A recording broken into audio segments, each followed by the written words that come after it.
You're listening to Tyfm, and I'm here with Ian and Harry. How are you guys doing? Really, really great. How are you? Yeah, thank you. Great. So, of course, Rick and Morty, iconic characters. How did it feel to step in the boots of iconic characters? Honestly, it's we came at it as fans originally, so to have the opportunity to take on these roles that we've loved for years was a dream come true. Yeah, it was a crazy feeling. We had the privilege of being able to, watch the show as fans for years and years, and then that translating into the work that we did was just indescribable feeling. It was amazing. Yeah. Now, I heard that you guys had to audition for both Rick and Morty. Is that true? That is true, yeah. Yeah, initially we read for both parts, and I think it was always in the producers' minds that they wanted to have two actors, which, considering the demands of the adventures that were going on in season 7 and beyond, makes a lot of sense. It's a lot for one voice to handle. Yeah, they were very conscious of the vocal strain that would kind of produce if one person was doing both voices. So I'm pretty sure their end game was to have two people do the voices, and I think they were just kind of covering their bases by having everyone auditioning do both of them just to see what that would look like. But can you guys actually do both voices pretty well? I guess decently enough, but since we've been focusing on our own roles, I'm less practiced, to be honest. Yeah, when we first stepped into it, it was, day after day drilling these voices to get them down, pat. Well, and also, and after hearing Harry do Morty, it's, his Morty is now, that's Morty for me, so it's not toes I want to step on. I feel the exact same way about Ian's Rick. Yeah. Can I hear how that sounds? Oh, gosh. Well, I suppose, we could give you a little bit of the voice. This is how we sound when we go on adventures for 100 years. Okay. Rick and Morty. Yeah. Yeah, we're going to do this. It's canon now, 100 years, Rick and Morty. Oh, jeez. That sounds great, Rick. So is there any lines of dialogue that you guys say to get into the character? Yes, yeah. Usually I'll do like oh no, geez, or okay, okay is a good one. Like there are certain words and phrases that get you into the kind of pocket that they want to be hearing. Yeah, for me it depends on whether it's going to be a conversational Rick moment or whether it's going to be a real screaming, heightened Rick moment. So I might do a little something from season 7. Caribbean Queen, written by Hugh Jackman, age 16, will get me into it. And then sometimes there's, more yelly lines like, I'm a leg, Morty. I'm a leg. I turned myself into a leg. And then that gets me into the, there's the more heightened Rick. Different types of ones. Yeah. So those little tricks, usually one or two of those lines, and then we're right in it. Yeah. Nice. So how far was the show actually made before you guys actually came in?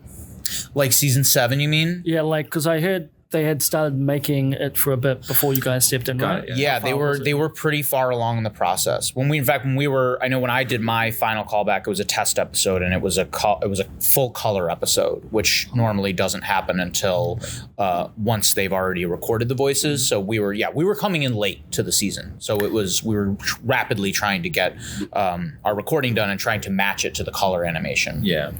There was a little bit of dubbing that needed to be done, and then the rest was, off of the scratch, but still a lot of the animation and other components of the show had already come into place. So what's been really fun about working on future seasons is kind of being a part of the process from the get-go and kind of seeing the earlier stages of the episodes. And it's felt like a really great collaborative, fun, creative environment. So, yeah. Yeah.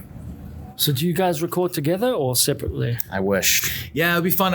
We often talk about the experiment that it would be for us to record together, just because I feel like we've developed a decent banter, just the two of us. But it would be fun to see the characters interacting in that way. But for now, we're just on our own. And our own as actors, we still have the full team behind us. We have producers, writers, and everybody weighing in. So, yeah. And do you guys go into a studio or do you have home studios? We have home studios, but we don't record the show from there. Yeah, that's more for, auditions that we might do or things like that. Yeah, we both go into a studio, and while we have the home setup, it's, it's so easy for things to go wrong when you're at home. And if that happens, you're the one who has to figure it out. And I'm not great with tech, so I prefer the environment of just focusing on the voice. Yeah, we have some great engineers and people who are really good at those specific parts of the recording session. So for us to just go in and work on the character and only worry about the acting is a dream. Yeah, it's a gift, really. Yeah. So if some actors have already recorded their lines, do you hear their lines back while you're recording?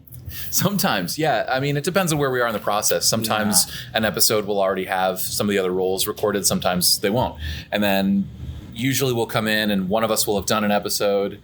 And then, a couple weeks later, we'll come in and we'll hear the other in the episode. So yeah, it's always fun to hear it come together in that way because you never know exactly where the edit is at that point. Yeah, it just depends where we are in the process, how many times we've gone back and re-recorded that episode. So yeah, totally depends. A lot of work goes into every episode. There's a whole team, on the show and at Adult Swim that are just, a lot goes into each episode. Yeah. So when you're recording, do you get to see like the storyboards and stuff or just the script? Yeah, we see like the animatics usually, like kind of like sketch concept art that is like, sort like half animated, so yeah, it's not full color. It's usually like black and white, and it gives us an idea of where the story is going. It's cool because we'll see some early artwork of a monster or an alien or something, a battle sequence, and so it helps for us on the acting front to kind of see what the vision is for the episode coming together, even if it's in the early stages. And what can you tell us about season 8? It's coming. It's coming soon. It's going to be classic Rick and Morty adventures, really amazing stuff. We're really excited about it. I mean, the writing just keeps getting better. So without giving anything specific away, I can say that, fans of Rick and Morty have a lot to look forward to. Yeah. Can you give us just like a random out of context line of dialogue from season 8? Absolutely not. I can't do that. So do you guys have any social media or things that fans can see you guys on? Yeah, we're both on Instagram. I know I am at Harry Belden Actor. That's my Instagram. I'm at Ian Cardoni. Nice and simple. Sweet. Yeah. Thanks for your time. Thank you very much, thanks for Tyler. your time. Tyler, pleasure to meet you. Thanks for talking. Yeah, awesome.